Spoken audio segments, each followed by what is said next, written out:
আয়ুষ্মান, তুই এখানে? Thank god Ayushman, তুমি ভালো আছো। কিন্তু এতদিন তুমি ছিলে কোথায়? এই গয়না তোমাকে কিডন্যাপ করে এখানে লুকিয়ে রেখেছিল, তাই না?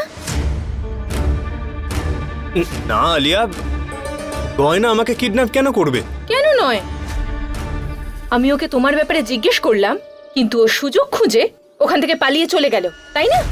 তোমার ওকে বাঁচানোর কোনো প্রয়োজন নেই। লাস্ট টাইম তো বেঁচে গেছে, কিন্তু এইবার ওকে লম্বা জেলের ঘানি টানাবো। এই আলিয়া, তুমি যেরকম ভাবছো সেরকম কিচ্ছু নয়। আরে আমি তো তোমাদেরকে খুঁজতে খুঁজতে এখানে এসেছি। এইমাত্র তো গাড়ি থেকে নামলাম। আমি দেখলে তো তোমরা আসা মাত্রই গাড়ি থেকে নামলাম।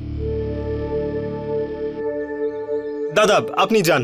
আরে কিন্তু আরে বললাম না আপনাকে যান। কিন্তু আপনি তো আরে আমাকে বললাম তো আপনাকে, এরপরে আমি আর কোথাও যাব না। আপনি ঈশান টাকা দে তো। হ্যাঁ এই নাও দাদা। এই নিন, যান। ঠিক আছে।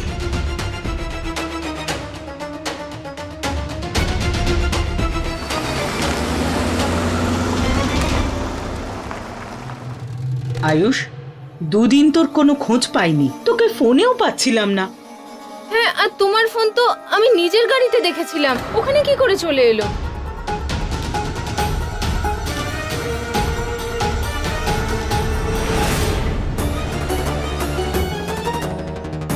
আয়ুষ্মানের ফোন, সেটাও আমার গাড়িতে? আমার আমার ফোন? হ্যাঁ। আরে না না, আমার ফোন কি করে হবে? টেনশনে তুমি ভুল দেখেছো। এই এই দেখো, এই এই দেখো, আমার ফোন তো আমার কাছে রয়েছে। হ্যাঁ, আমিও না, টেনশন হলে আমার মাথাটাই কাজ করা বন্ধ করে দেয়। হুম। পিসি, আসলে আমায় একজন পেশেন্টের ট্রিটমেন্টের জন্য এই পাশের গ্রামেই যেতে হয়েছিল, আর ওখানে কারেন্টও ছিল না, তাই আমার ফোনটা সুইচ অফ হয়ে যায়। অন্য কারোর ফোনও পাইনি, সেজন্য কারোর সঙ্গে কথাও বলতে পারিনি। আর পিসি, এতে এই গয়নার কি দোষ বলো তো? ডাক্তারবাবু সব সময় আমাদের সম্পর্কের সত্যিটাকে লুকিয়ে কোনো না কোনো একটা বাহানা বানিয়ে দেয়। আমি তো আগেই জানতাম যে আমার ছেলে কোনো দরকারি কাজে আটকে গেছে। শুধু শুধু আমরা গয়নাকে সন্দেহ করছিলাম। কমলা, ওর হয়ে বেশি কথা বলার কোনো প্রয়োজন নেই, বুঝেছ? আর এই মেয়েটাও কোনো ধোয়া তুলসী পাতা নয়। ও এমন কাজকর্ম করে যাতে আমরা বাধ্য হই ওকে সন্দেহ করতে। সেই জন্যই তো এখানে আসাটা জরুরি মনে হয়েছিল। ছাড়ুন না পিসিমা, আয়ুষ্মান তো ফিরে এসেছে, আরো ভালো আছে, তাই I am happy for him.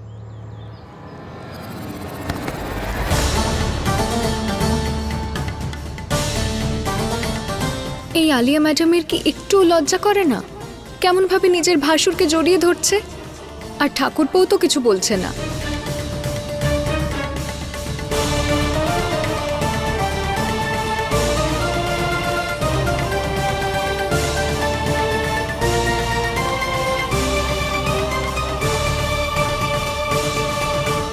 ভোলানাথের অশেষ কৃপা, আয়ুষ ভালো আছে। এই গ্রামে এক মুহূর্তও থাকতে চাই না আমি। ঠিকই বলেছ, চলো চলো চলো। জামাইবাবু, আপনি কোথায় যাচ্ছেন?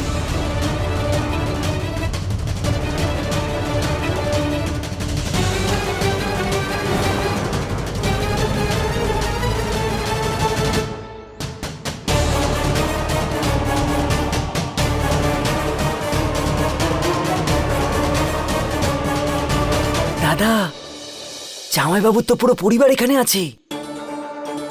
আপনি এভাবে এখন যেতে পারেন না জামাইবাবু, এখনো অনেক নিয়ম বাকি আছে।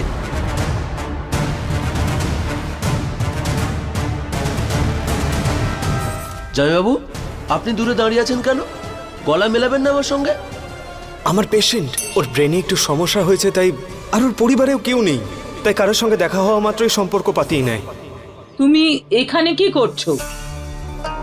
আর এটা আমাদের গ্রাম, আমি গ্রামে থাকবো না তো কোথায় যাব?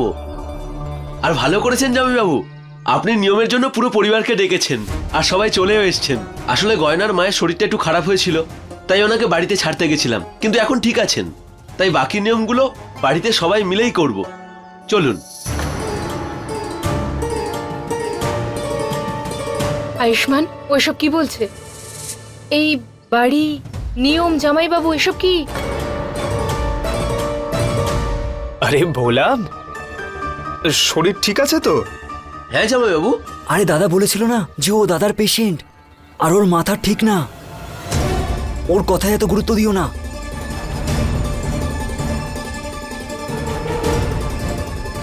এখন যে কি করি, ভোলাদা ঠাকুমা আর মাকে না সত্যিটা বলে দেয়।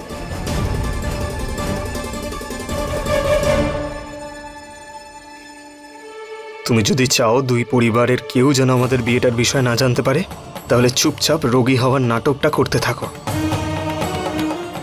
আমার দাদাকে মানসিক রোগী বানিয়ে দিলেন ইনি, তবু নিজে সত্যিটা বলছেন না।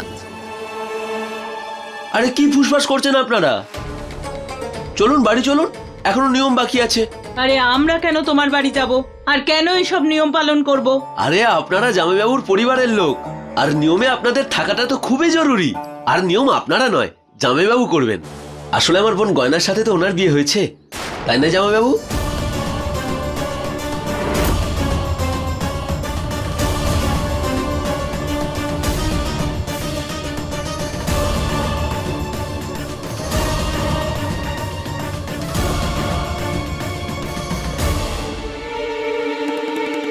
ওর মাথা খারাপ।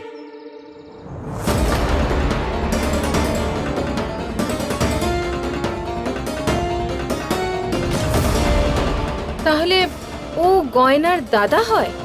আরে মা, পাতানো দাদা হয়তো। এমনিতেও গ্রামে একে অপরের সাথে এইরকম ভাবেই সম্পর্ক তৈরি করে।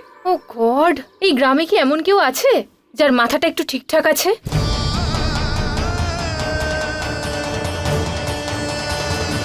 ভোলাদা, ওনাদের এখনই ফিরে যেতে হবে, আমরা নিয়ম পরে পালন করব। আরে না গয়না, পুরো পরিবার প্রথমবার এখানে এসেছেন, আমরা তো এভাবে যেতে দেব না। পুরো নিয়ম পালন করে সবাইকে খাবার খাইয়ে তবেই পাঠাবো। আরে ভোলা, অনেক দূরে যেতে হবে, আর যদি দেরি হয়ে যায় তাহলে রাত হয়ে যাবে, তারপর ফেরাটাও কঠিন হয়ে যাবে। আপনাদের সবাইকে আসতেই হবে। আর যদি আপনারা শহরে যেতে চান, তাহলে আমাদের মৃতদেহের উপর দিয়েই যেতে হবে।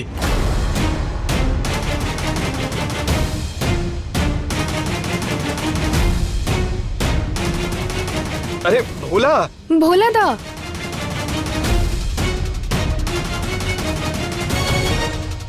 আরে ভোলা কি করছো? উঠে পড়ো। না জামাইবাবু, আমি কোনো কথা শুনবো না আপনার। যতক্ষণ না আপনারা রাজি হবেন, ততক্ষণ না আমি কিছু দেখবো না শুনবো।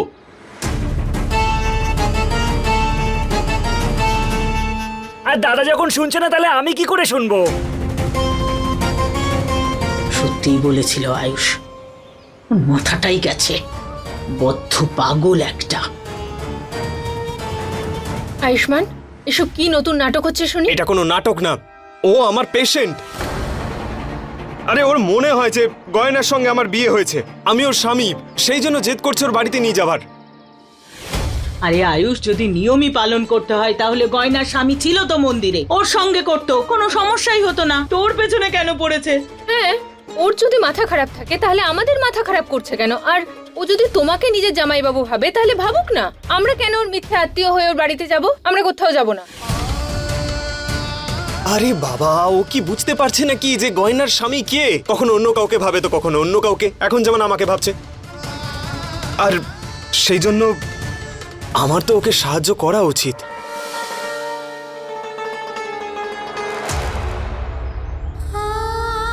হ্যাঁ, আমার স্বামী একটা কাজে বাইরে গেছেন, উনি এখন আসতে পারবেন না। এই মেয়ে, আমাদের এটা জানার কোনো দরকার নেই যে তোমার স্বামী আসতে পারবে না আসতে পারবে না। আমরা যাব না ওর সঙ্গে। আলিয়া, তুমি তো জানো যে আমার পেশেন্ট আমার জন্য কতটা জরুরি। ওর শরীর ঠিক করার জন্য আমাকে যদি নাটকও করতে হয় তাহলে আমি এই নাটকটা করবই। দাদা তো প্রতিজ্ঞা করেছিল যে ও সবসময় গরিব পেশেন্টদের সাহায্য করবে, তাই তো দাদা? হ্যাঁ, নিয়েছি তো। পিসি চলো না, এবার বেরোই আমরা। পিসি, ওর অবস্থাটা দেখো একবার। আচ্ছা ঠিক আছে ঠিক আছে, আমার মাথাটা খারাপ করিস না। তুই তো ডাক্তার হওয়ার কর্তব্য পালন করতে চাস তো, আমরা যাব ওর বাড়ি, আমরাও নাটক করব। হ্যাঁ, আর এমনিতেও সকাল থেকে কিছু খাওয়াও হয়নি, খুব খিদেও পেয়েছে। চলো না কিছু খাবার খেয়ে নি। বাহ, এটাই দেখার বাকি ছিল আমাদের। এখন দেখছি এই চোরের বাড়িতে গিয়ে আমাদের খাবার দাবারও খেতে হবে।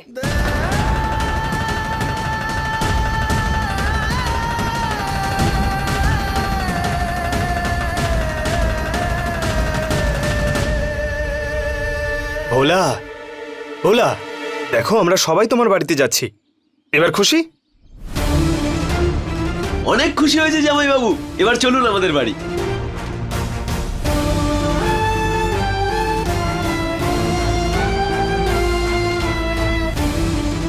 যতই এই রোজের নাটক থেকে আমি বেরোতে চাইছি, ততই এর মধ্যে ফেঁসে যাচ্ছি। করে যে এগুলো সব বন্ধ করব।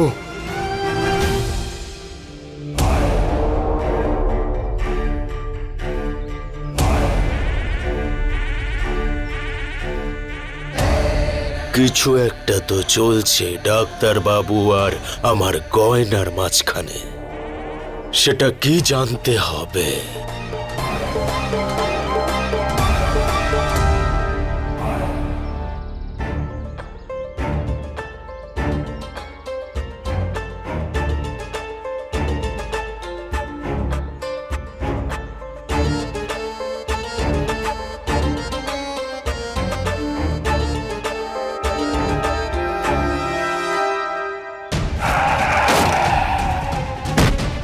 এই লোকগুলো তো আমাকে গয়নার বাড়িতে নিয়ে যাচ্ছে, কিন্তু ওখানে যদি ওর মা আর ঠাম্মি আমাকে চিনে ফেলে, আমি গাড়ি দিয়ে ওকে ধাক্কা মেরেছিলাম, তাহলে জানি না কি হবে। আমাকে এখান থেকে পালাতে হবে। কি করছেনটা কি আপনি? মিথ্যের পর মিথ্যে বলেই চলেছেন। স্ত্রী তো বানালেন না আমাকে, মিথ্যেই মেনে চলেছেন। আমি মিথ্যেবাদী বানিয়েছি তোমায়? তুমি তো আমাকে জোর করে স্বামী বানিয়ে রেখেছো। একেই প্রথমে আপনি ভোলাদার মাথা খারাপ বলে সবাইকে বললেন, আর এখন আমার বাড়ির লোকের কাছে আমাকেই মিথ্যেবাদী বানাচ্ছেন। আচ্ছা, শুরুটা তো তুমিই করেছিলে। তুমিই গেছিলে আমার বাড়িতে ঘোমটা দিয়ে। এবার এই মিথ্যেটাকে এগিয়ে নিয়ে যেতে হবে আমাকে, কারণ আমি আমার পরিবারকে এই জোর করে দেওয়া বিয়েটার বিষয় জানতে দিতে পারি না। কেন জানাতে পারবেন না? একবারে সবাইকে সবটা বলে সবকিছু মিটিয়ে দিন না। আরে বাবা, আমি তো এই বিয়েটাকেই ভেঙে দিতে চাই, কিন্তু তুমি ভাঙতে কোথায় দাও? আপনার কথায় তো শহর থেকে গ্রামে ফিরে এলাম। এবারে কি ভগবানের কাছে চলে যাব আপনার থেকে দূরে থাকার জন্য? ভগবানও রাখবে না তোমায়, বলবে যে ফিরে গিয়ে আয়ুষ্মানকে বিরক্ত করো। আপনি মেনে কেন নিচ্ছেন না যে ভগবানও আমার নামই লিখেছে আপনার ভাগ্যে?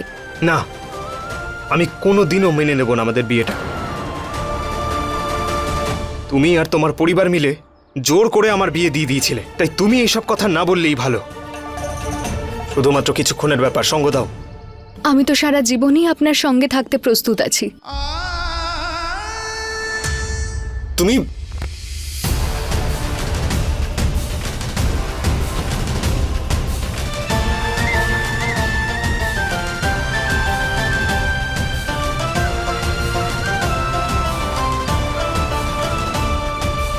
এই মেয়ে, তোমরা স্বামী স্ত্রী হওয়ার এই নাটকটা শুধুমাত্র তোমার দাদার জন্যই করছো। বেশি হিরোইনগিরি দেখিয়ে ওটাকে সত্যি করার কোনো দরকার নেই, বুঝতে পেরেছো? আলিয়া, ইটস ওকে, ছেড়ে দাও ওকে। ভেতরে যাই। না, ওই আমাকে একটা জরুরি কল করতে হবে, আমি কলটা করে আসছি।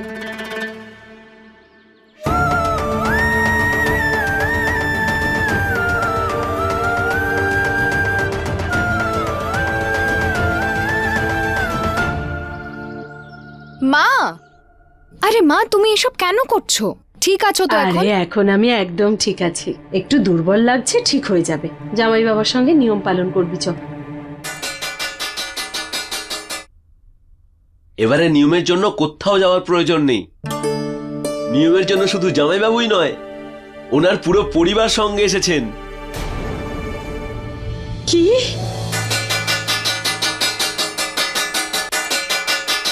আরে বন্ধ করো, ব্যাস পৌঁছে গেছি তো।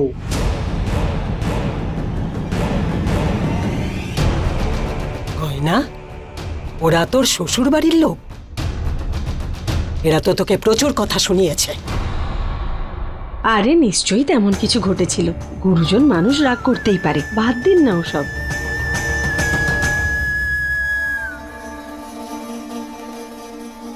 ওর শ্বশুর বাড়ির লোক প্রথমবার এসেছে, এমনিতেও আমরা তো মেয়ে পক্ষ, একটু মাথা তো নোয়াতেই হবে। চলুন আপ্যায়ন করি। নমস্কার। আপনারা তো আমাদের মেয়ের শ্বশুর বাড়ির লোক, আপনাদের অনেক ধন্যবাদ। ওই প্রথমে আপনাদের চিনতে ভুল করেছিলাম, তাই অনেক কথা শুনিয়ে দিয়েছিলাম। আমাকে ক্ষমা করে দিন, ক্ষমা করে দিন। কি যে করতে চাইছে কিছুই বুঝতে পারছি না। একটা পাগলের জন্য পুরো পরিবারটাই নাটক করছে। এগুলো আমাদের করতে হবে। আমরা তো এত দূর এসেছি শুধু দাদার জন্য।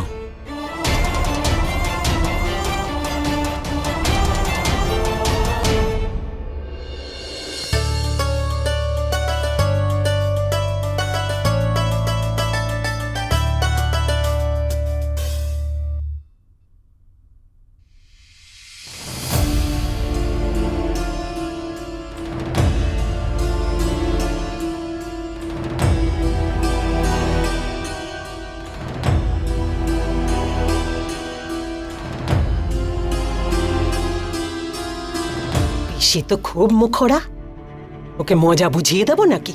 আরে বাদ দিন না মা, আপনারা সবাই যখন এসে গেছেন, নিয়মগুলো এবার পালন করা যাক। এসো না জামাই বাবা। এই পিন্টু, এটা পারত। তাড়াতাড়ি তাড়াতাড়ি।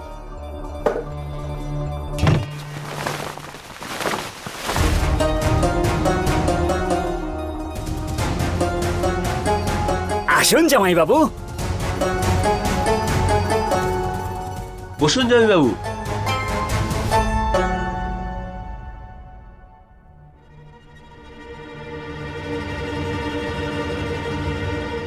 আমি এক্ষুনি আসছি।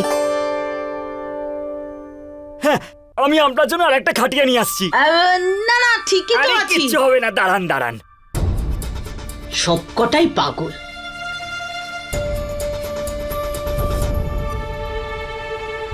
এবার বসুন পিসি। আরে বসুন না। বসছি তো, বসো বসি। আপনারাও বসুন না।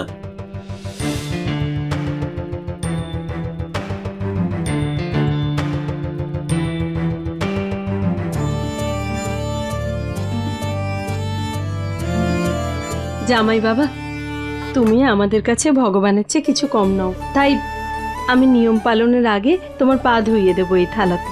আরে না না, এইসবের প্রয়োজন নেই। আমি আমার পা নিজেই ধুয়ে নেব। আরে না না, তুমি একদম চিন্তা করো না, এটাও একটা নিয়মই। সব শাশুড়ি জামাইয়ের পা ধুইয়ে দেয়। খোলো না, জুতোটা খোলো। আরে জামাইবাবু, এটা নিয়ম, লজ্জা পাবেন না আপনি। পাটা বাড়িয়ে দিন।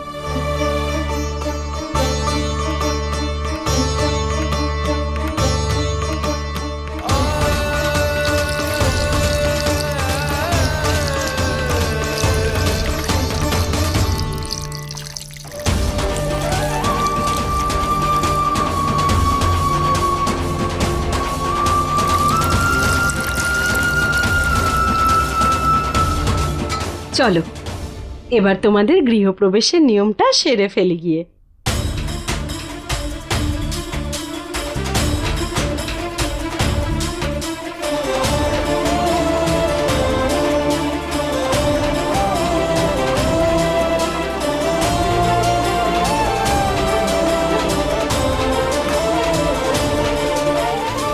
এতে পা দিয়ে এবার তোমরা গৃহপ্রবেশ করো। দাঁড়ান জামাইবাবু। কি হয়েছে? জামাইবাবু, স্বামী স্ত্রী যদি একসাথে গৃহপ্রবেশ করে তাহলে সুখ বাড়ে বলে আমরা মনে করি। গয়না, তুইও তো ডান পাটা বাড়া। জামাইবাবু, আপনিও আপনার ডান পাটা বাড়ান আর একসাথে গৃহপ্রবেশ করুন। আপনি এই বিয়েটাকে মানুন বা না মানুন, কিন্তু আমি তো আপনাকে নিজেরই মনে করি, আর আমার এই নিয়ম পালন করে ভালো লাগছে।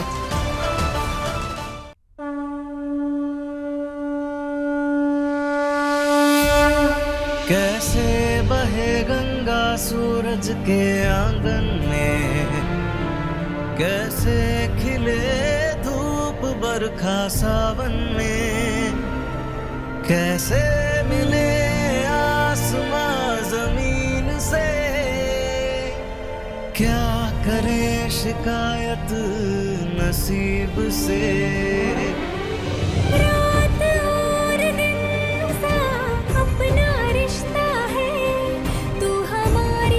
कहानी का आधा हिस्सा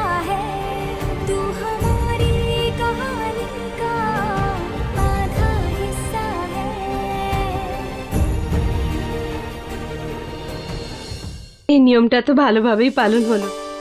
আপনারা প্রথম এ বাড়িতে এলেন, আমি চট করে গিয়ে একটু খাবার বানাই, আপনারা খেয়ে তবে যাবেন কিন্তু। আরে না না, এইসব করার দরকার নেই। দেখো না না, আপনি একদম না বলবেন না, আমি খুব তাড়াতাড়ি সব ব্যবস্থা করব, আপনারা খেয়ে তবে যাবেন। আমি আসুন মা। আসছি।